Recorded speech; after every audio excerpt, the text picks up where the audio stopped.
You got to decide if you want to be on the cutting edge or the bleeding edge. Some companies want to be on that bleeding edge and they want to be the pioneers. That comes with a certain amount of pain with it. Take in point COVID-19, restaurants can't have people in the buildings. The ones that could move from paper tickets to online ordering, DoorDash, electronic systems, they survived and thrived in most instances, where the ones that couldn't were just vaporized in a period of months. So think about that when you're, in your business. Like, if I don't adopt this technology, am I going to be around in 3 months?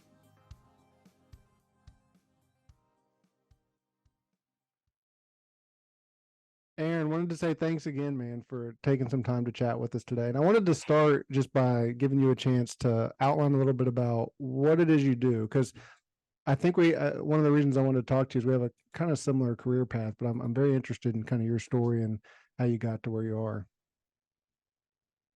Sure. Thanks for having me, first of all. I'm excited to be here.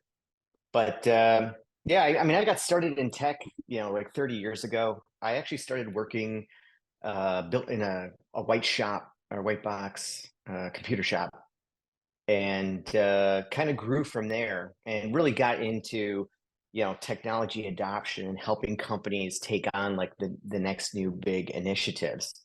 So that started first with migrating servers or from mainframes to server workstations, and then virtualization, cloud, and now I'm branching off into getting out of the more hands-on of the actual doing of the work and moving to helping companies streamline processes, get the right mindset, get the right people so that they can continually adopt technology.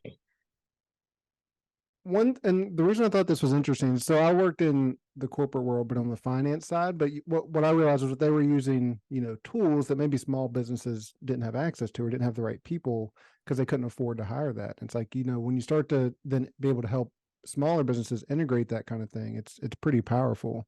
What is it that but I never thought about it on like the true, computer and server side. Is this applicable to like small businesses, or who's that target demographic for you? I mean, it's applicable to essentially any business, honestly. The bigger the business, the more likely that they're going to have big consulting firms to help them with it, right? They'll have the Deloittes or the PwCs or Accenture for those really big organizations. And specifically like a Deloitte is working very strategic with the clients. So they're helping them like down the technology journey, where the small and medium businesses, a lot of times it's a very underserved area. Like, there's consulting firms that will help them adopt, like, oh, you're going to migrate to the cloud, well, we'll migrate you to the cloud. But there's not a lot of people that are helping companies understand that technology begets technology, and it's becoming ever increasingly fast, right? I've seen statistics that there's 2,000 new AIs released every month, right? So, I mean, if you think about that, I mean, it's mind blowing how fast these things are happening, right? So, if you go back to human history, it took 2 million years to put a handle on a hammer. It took 400,000 years from the prolific use of fire to the advent of the Chinese match, not even the friction match that we have. And then from the Wright brothers' first flight to landing on the moon was only 66 years. Right. And in the last 50 years, we've seen CPUs go from the first CPU, the Intel 4004, at 2,300 transistors. The latest MacBook M2 Ultra Pro Mega, whatever it's called, has 134 billion transistors. I mean, it's just this exponential growth. And what happens is companies are used to adopting technology the way it's kind of been coming out, right? But it gets faster and faster. So I call it the tech tsunami, because you don't know a tsunami's there out in the ocean, right? You can't see it. By the time you see it, it's too late, right? When the water's receding from the beach, like, you're done, right? So that's what I see this as, is that companies are just going to be wiped away by this just massive wall of technology that's coming.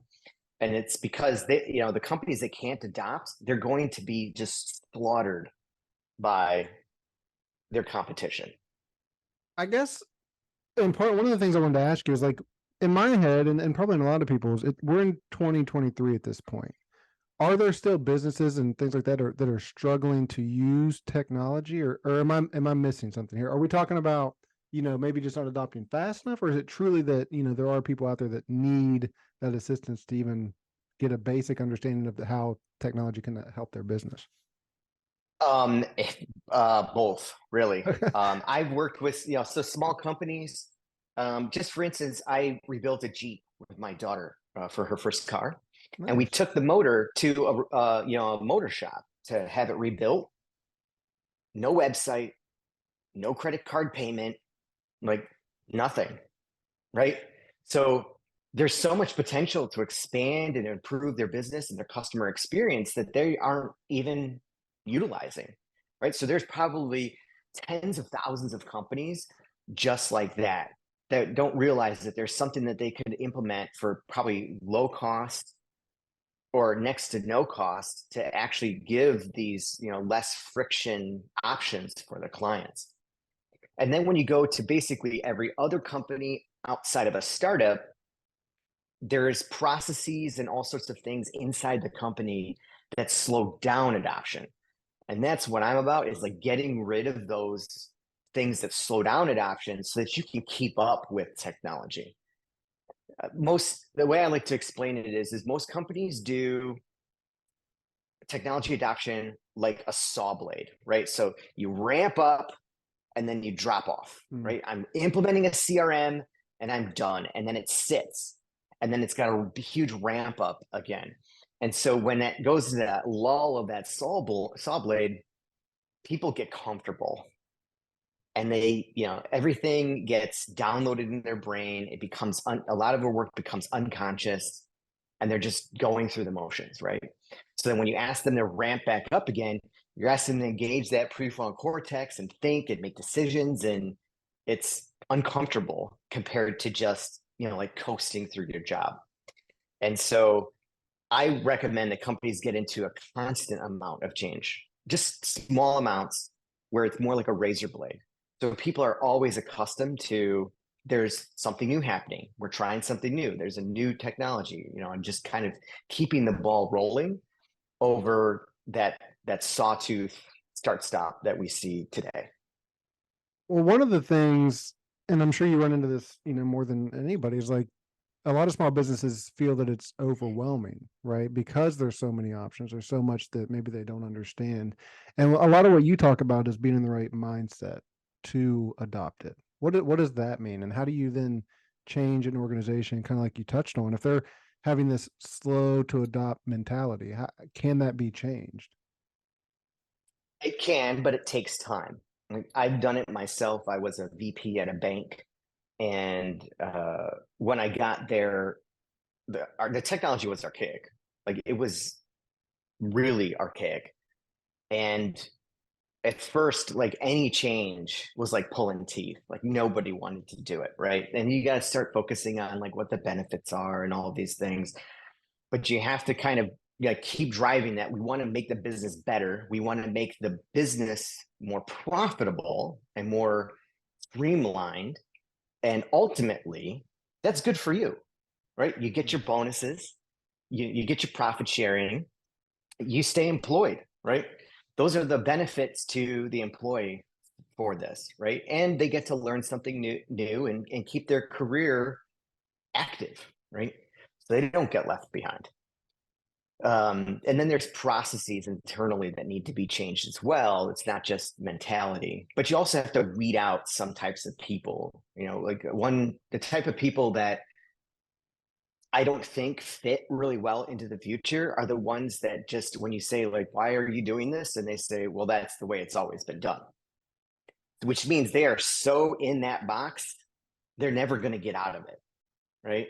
They haven't even thought of an alternative. They just did what they were told and went along with it.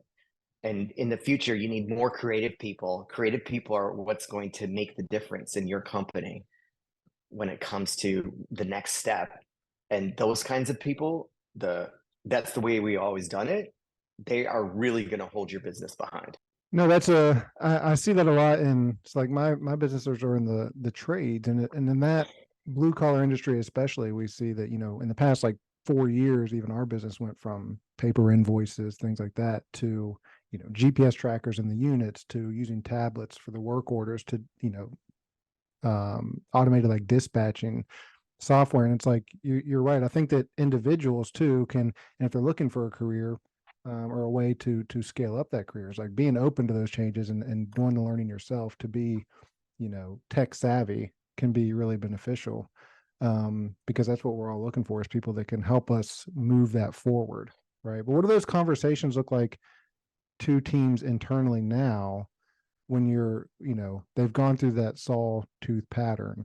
How are you coming in and then saying, like, here's what the change would look like? Yeah, I mean, I start with the mentality. So there's a couple different techniques. There's a couple things that I say that you need to like really solidify in your mind. One of those is that facts are transient because technology and everything's moving so fast. A fact is only a fact for a very short period of time now. Ask you what the biggest hard drive is today. In a couple months, it's going to be a different number. Maybe not even a couple months, right? Because it keeps accelerating. And you need to start to think about proving yourself wrong because these things are moving and changing so fast. You need to stop and think, all right, am I still right? Am I working with the most relevant data?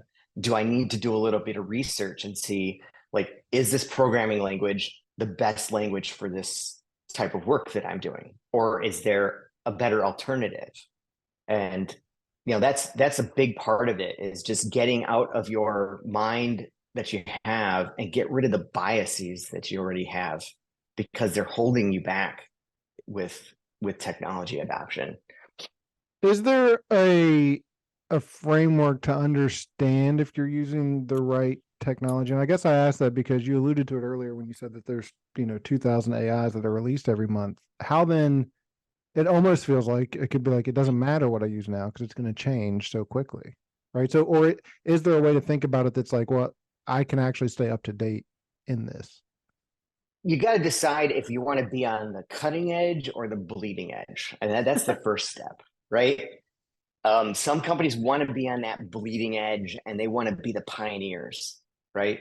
And that comes with a certain amount of pain with it. I would suggest that most companies want to be on that cutting edge. Early adopters, not quite the industry leaders, but in that early adopters, you definitely don't want to be a laggard, right? So if you're a laggard, taking point COVID-19, restaurants can't have people in the buildings. The ones that could move from paper tickets to online ordering, DoorDash, electronic systems, they survived and thrived in most instances, where the ones that couldn't were just vaporized in a period of months. So think about that when you're in your business. Like, if I don't adopt this technology, am I going to be around in 3 months? Right? Is my competition going to gobble me up because I'm not taking credit cards or whatever it may be? Or is it I'm not using the latest 3D printing technology for my prototypes? Or there's the problem is there's so much technology and it's in so many different areas. It's hard to come up with examples that like are universal to everyone. No, that I guess it's going to be industry specific too. I'm curious, was there I want to take a step back, I guess, and look at your track specifically, because I'm always curious at like, what was the impetus or what caused you to say, hey, I'm going to leave, this kind of corporate world and go on my own to consult and to help businesses? What was it for you that changed that? For me, it was just ultimately running into frustration of people that didn't see the future. Like, I see the future where this different mindset and the different capabilities are required to remain relevant in the industry, whatever the industry that may be, because there are going to be so many changes coming. And a lot of people struggle with that. They're like, well, there'll always be jobs, right? And there'll always be this, there'll always be that. And they always look at the past. Well, but the past is always a much longer time frame. Like even Gary Vee said, everybody said the same thing about tractors. Like tractors are going to put everybody all out of work, and they didn't. Well, the problem with that conversation is that tractors took literally decades to become prolific. Decades, right? Plus, they have to be built, they have to be transported, they have to be repaired. Like there's a lot of people involved to making that entire machine work, right? And it took a very long time. In fact, my dad actually still had horses on their farm, right? So it's not even that far away that tractors weren't necessarily on every single farm. But when you look at new technology like ChatGPT that went from 100 or 1 million users to 100 million users in a matter of months, but ChatGPT didn't go and hire like 10,000 times the amount of employees. They might have, hired like 10. So you don't have that expansion that you have with the other technologies, which puts people at risk if they're not paying attention, right? And then what the users of ChatGPT, from a business perspective, let's say I'm in marketing or SEO or something like that, where there's a lot of capabilities by using AI. And I'm in my company and I'm not using AI. And then my competition is, right? So they can turn out 10 times the amount of work in the amount of time I can because they're using this tool. And they can either one, provide their customer more for the price, or they can cut the price. So when it comes to competing with them now, the scales are really tipped to their side because I'm going to go to the client. I'm going to say, hey, I'm going to provide X, Y, and Z. And then they're going to say, oh, but your competition's providing A through Z, like for the same price. Right. And so that puts you at a huge disadvantage. And that's the kind of things that I'm talking about where you're just going to get swept away because what's going to happen is 10 of your competitors are going to do this and you didn't, and they're just going to annihilate you. They're just going to gobble up all your customers and scavenge them from you because they're providing more services or better services or faster services because they're using the technology that's available to them. And that risk goes throughout almost every industry.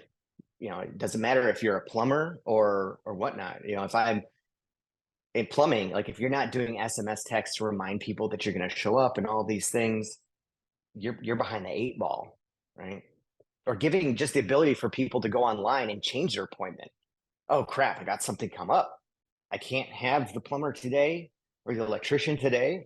I just want to go online on my phone and I just want to move it to, next week or Saturday or whatever the next, slot works for me and be completely hands off and done in seconds versus, oh, well, now I've got to call the office. Like if it's a really small shop, I probably will get a voicemail. I have to wait for them to call me back, right? There's a lot of friction there. So if I'm a company that's going out there and providing all these things, and they're like, well, I went with Tim over here, and it was not really the best experience. And then I went over to, Albertson's Plumbing, and man, it was seamless. Like it was super easy, and I liked that experience. And again, 10 of your competitors are doing that and you're not, you're not going to last very long. No, that's an excellent point. It's like, is the future, as you describe, it sounds somewhat bleak, and I don't think that was your intention, but like when you say you see the future and you see how we can adapt this AI, what does the future of technology look like with AI being so prolific and then integration happening so quicker than we've seen any other technological advancement before? Yeah, I mean, honestly, it could be really bleak or it could be really awesome. Like there's concerning things, and I look at more from a societal standpoint more than, the technology itself. But if you look at there's a big rise now in AI companions or boyfriend girlfriends, right? And I think this is going to be extremely detrimental to young people, right? Because when you're on your phone and I'm talking to this AI and it's like, how was your day? And like all these things, it's giving me the best parts of a relationship. Always. That's all. It's never going to have an argument. It's never going to have a disagreement. It's never going to have a bad day. where it just wants to be left alone, right? And so it's going to build in these kids' minds that that's the ideal. And then when they go out in the real world and date, and they're like, yeah, she texted me back and said, I'm just not feeling up to it today. I don't want to talk. Well, is the And argument that they may talk. never So they never have to go out in the real world? Like if that happens, couldn't it just be that we don't need the real world? I mean, obviously we need it from a human connection point, but could that next generation just feel like, well, I don't actually need that. I have this. I think that humans and human contact and being close to people and that are so ingrained in our DNA that it was very unhealthy to experience that. And I go back to COVID, right? Lived through COVID, being isolated from people, horrible, mental health, lots and lots of suicides increased, right? And we had Zoom, we had all these things. I had virtual happy hours with my friends, but it's still not the same. It still doesn't have that connection, that physical connection. And so even though we can do all of these things, I think that there's a danger with going down the path of just being on social media or just using video conferencing and all of these things and staying away from people. I don't think it's healthy for us mentally. No, I couldn't agree more. And you used the examples before of the tractor, whenever that was integrated, it took so long. And I always use the example of when we invented the printing press, it actually took 400 years of it before we actually used it to create, newspapers and make generations of people literate. Before that, we just kind of played around with it and printed Bibles and churches. Don't you think that there's some outcome to the technological advancements, that the idea of social media and AI and all that integration that's positive, and right now we're just kind of exploring what it is? I mean, absolutely. Like you get to experience things, firsthand, right? You get to see things as they happen. Sometimes they're not good, right? But you're seeing what's really happening. That's not particularly through a lens of a major media outlet or something, right? It's somebody just videoing what's going on. And I think that's a big positive because it leads to transparency about what's going around in the world. And I think that's a big positive. I think that, seeing other people's success and striving to be successful. I mean, maybe not OnlyFans and stuff like that, but business people and everything that give it good advice about how to build and grow a business. I think those are really positive things. I think there's a lot of educational information out there that talks about science and all these things. I follow a bunch of these, cybersecurity. There's tons and tons and tons of positive things that come out. The two big issues I see, one we already talked about. The other is it was social media. Well, I guess there's still two there. One, you're only seeing the best of what people offer, or it's totally fake, right? There's a guy that rents out his plane for $1,000 an hour so you can go pretend that you're jet setting around the world, right? I mean, they're sitting on the tarmac, right? But they act like they're bigger than they are. So that's kind of a negative because people are looking and saying, oh, I want to be like them, but them is fake. Right. And the other one is when it comes to social media is that the systems themselves are designed to be addictive, right? Which always kind of blows my mind because the feds all poo-pooed cigarettes and the companies because they were purposely making them addictive. We were purposely addicting somebody to something that had negative effects. And yet all the social medias do exactly that. They make it addictive because you keep scrolling and you keep looking. And I myself catch myself, I sit down, I'm on TikTok, and then I look up, it's 45 minutes later, 45 minutes of my life just vaporized, right? And that I think is a major negative as well. Yeah, I just don't know what the alternative, how do you fix that other than fixing it for yourself, right? Because I guess the argument could be made that the government, the reason they don't enforce this now is because they're using it to their own advantage as well. Whereas maybe with cigarettes, it wasn't quite as linear. Like there wasn't the true, like they can use it as their own propaganda machine now. It's like, why would you turn that off? But how do we then as individuals, and then we'll get back to, I know we've kind of gone off on a tangent here, but as individuals, when we think about mindset, how should we think about, hey, I can use this technology, I can use social media to better myself? And I think you alluded to it a little bit about finding the right content that's actually educational or informative. And it's like I struggle with it myself too, because like when you're trying to grow a business or like a podcast, it's like you see how fast someone can grow something when you show the private jets, the fancy things like that. You get those views. When you're doing something holistic and helpful, sometimes it can take a little bit longer, but I think it's a little bit more genuine. Yeah, I mean, I think in the long run, that content's going to win out. I just, people are not stupid. Like eventually you get found out, right? And then there'll probably be some huge, blip on social about how you were totally fake and you actually, live in some rundown house and Right. can barely afford mac and cheese or something like that, right? I don't know. Maybe I'm a little bit of an optimist in thinking that people will be attracted to people that help and add to people's lives. So, like when I'm on a social media, that's what I try to do. I find content creators that provide knowledge, information, insights, inspiration, things that help me become a better version of myself. No, I think that's good. We need more optimists in the world. So let's go back to it. I want to think about the book in particular. So when we think about Harness the Juice, what inspired you to write a book, and then two, write it about this technological tsunami that you talk about? Honestly, I just really like writing. Okay. So I guess I've been blessed with the ability to put words down on paper. It seems like apparently that's not a skill everybody has. So when I talk about it, they're No, like, I could never do that. I'm not a writer. Uh, I'm a talker. When I go to like write the things that I want to say, it doesn't come out the same way. yeah.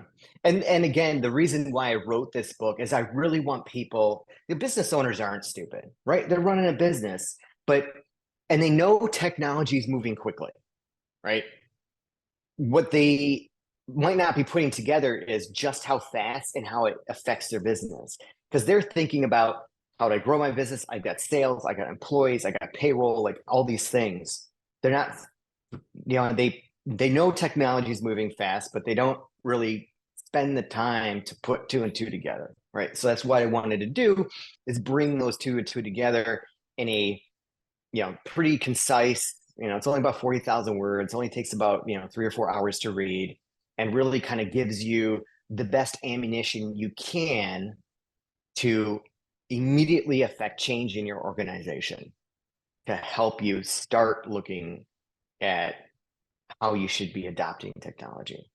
When we think about those tsunami factors, are there a few that stand out that people should be aware of?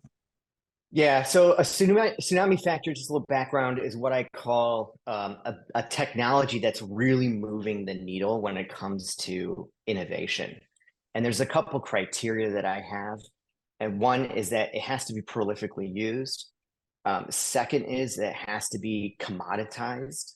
And then the third is that it's kind of reached the end of its big adoption curve, right? So for instance, if you look at cloud, which I think is the latest one, that's in truly a tsunami factor, it's very prolific, like practically every company in the world uses it. It's also very commoditized. It's a very competitive market. There's, very tight profit margins. And then thirdly, it's kind of reached the end of its big adoption curve, right? So if you look at like AWS, which I'm very familiar with, from 2008 to about 2016, there's a lot of changes, a lot of improvements. And then it's kind of begun to slow down since then. Even now with like the latest reInvent last year, like there used to be things that like blow your socks off and you're like, oh yeah, it's some, just little innovations, right? And that's where they've gotten, right? Which means it's stable, which means that when you build on it, it gives you that ability to move quick. And the cloud specifically itself, it allows people to innovate much faster because instead of me buying a bunch of equipment to try something out, like say I wanted to do some AI, I don't have to buy $100,000 worth of fancy GPU equipment to test it out and then have it sitting around if it doesn't work out. I just go on to AWS, I test my AI using their equipment. If it works, that's great. Then I can figure out how to scale it. If it doesn't work, I just turn it off and I stop paying. So it allows people to experiment way more than they could before with on-prem, virtualization and all the older technologies that were available. No, I think that I like the differentiator there that it's like stable, because I think that kind of helps calm the questions I had earlier about like, oh, we're thinking about things that happen so fast. But your definition of one of these things, one of these tsunami factors, is that it's actually that adoption curve, like you said, slowing down, and it's a stable thing to now utilize for your business, right? Correct.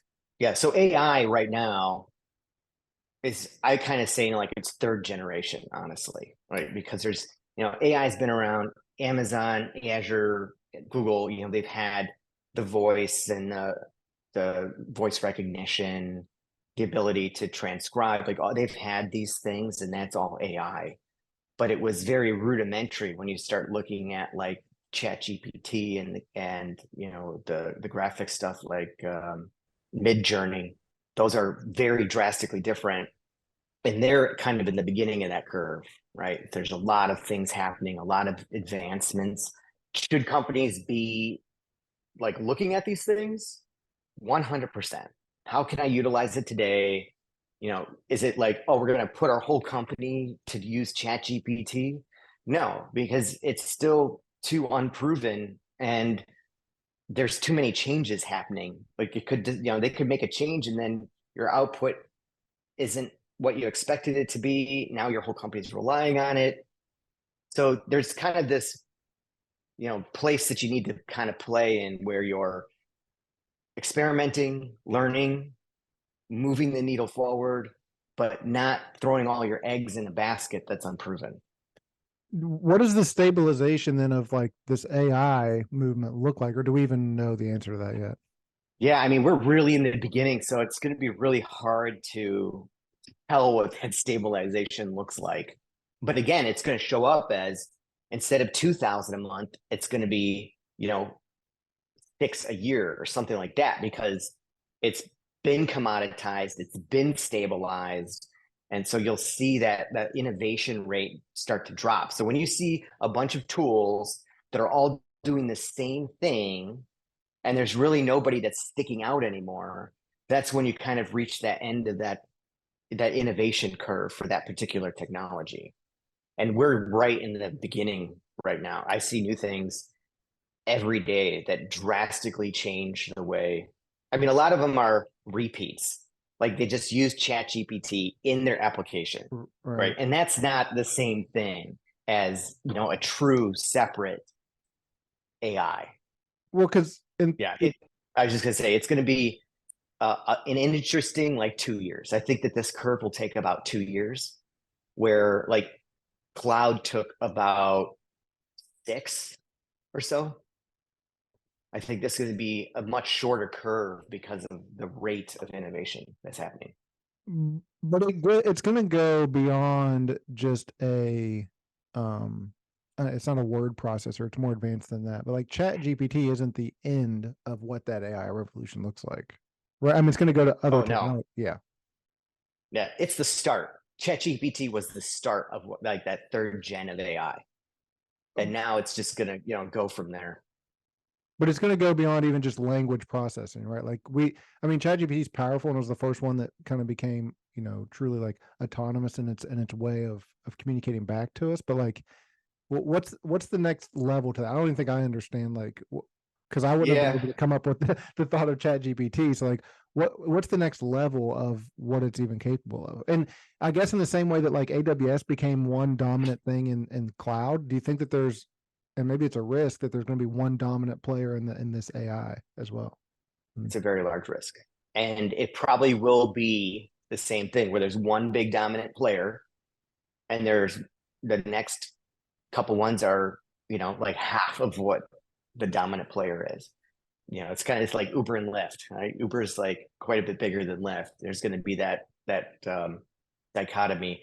The Where AI is going is that we're really trying to get more towards what they call general AI, even though I don't really consider it general AI. General AI is where it acts like a human. Right now, AI is very task based.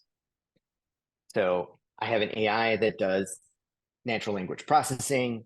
I have an AI that does speech synthesis. I have an AI that does, redaction of, documents, very task based. Right. Chat GPT is the first step to getting out of that task base, but it's still bound. Like I can't ask Chat GPT to drive my Tesla, right? It can't do that. A human can. So what they're working on now is making Chat GPT more autonomous. And there's a lot of like open source projects and whatnot where you give it a task and it kind of goes through itself and reinforces itself and reprompts itself to keep the ball rolling to get to the end result. And I think that that's going to be the next big step where I go on an AI and I say, hey, I want to launch this type of business, like build me a business plan, find my competition, do a market analysis, put it into a Google Doc. I like these colors, and then, hit enter, and then it goes and it does all the tasks required to make that all happen. And that's going to be pretty game changing. There's a bunch of bugs to work out, but it's going to be probably the next step. So then I guess the fear side of that is then, well, the first question is when you say general AI, it's because it can do like a general set of tasks. Like instead of saying, like you said, ChatGPT does my, I can write a blog with it, or I can ask it, to process these words. Whereas I have to use another one for images, there'd be almost like one source where we could prompt it to do all that for it. It could do anything that any AI could do, and we don't have to go to one place. Is that what we mean by like a general AI application? Yeah, I mean, it's still not general AI. It's amalgamated AI because you're taking a Right. bunch of AI and then you're putting a front end on it, right? Okay. True general AI would be like one that could do everything, which with the stuff that we have, the computing power we have today, without quantum computing, it's probably not going to happen, which I'm okay with. I really don't want Terminators walking around. Well, then I guess that was the fear side. Because if we get to one that we can say, hey, I want to start a business, like, yeah, that's nice. But what happens when someone says, I want to do something corruptive to society, and it figures out how to do that? And then I guess is the other Yeah. fear that it just starts making its own decisions, but it's not prompt based anymore. I mean, that is a risk, and we've already seen some scary things with ChatGPT, where they've done some of this, using these open source things, and it's actually like sent things to TaskRabbit to Hmm. get past roadblocks, like a reCAPTCHA on a website. It sent it to TaskRabbit, I think, so that some human could do it and then get it passed. It was, That's that's pretty the kind of cool. eerie that it would do something like that. But I think that that's a long way off. I think that we need to be careful, from a society standpoint, with consciously being aware that a lot of people are going to be displaced in their work, and how do we handle that as a society? Two, staying away from AI companions that give you a very false sense of what it's like to be in a relationship. And three, where I think we're really going as a society is to more service based. So a lot more people will be employed in physical therapy, massage, restaurants, everything where it's a lot more personal hands-on touch than automation. Well, that doesn't sound so bad, right?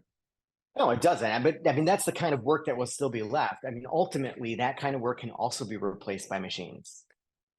But I That's the think that one. that's a Yeah. lot farther off. Yeah, that's the one that seems really far away is when we create these humanoid robots or something like that. And maybe I'm wrong. Maybe it will happen faster than we think, but It's I mean, it's what so complex. Boston Dynamics is doing, I don't know if you've seen some of the videos that they've got with the robots all dancing and everything. Yeah. Like it's a little scary.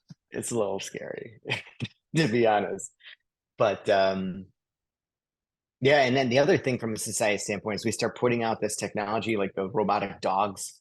I think they started using it for policing in New York City or something like that. Hmm. Um, how are people going to take to that? Like there's people cutting down red light cameras and all sorts of stuff. You got people over in the UK cutting all their surveillance camera feeds, because they feel like Big Brother. Like, how are we going to feel when we've got Mm. robots around enforcing the law and remove that human aspect from it?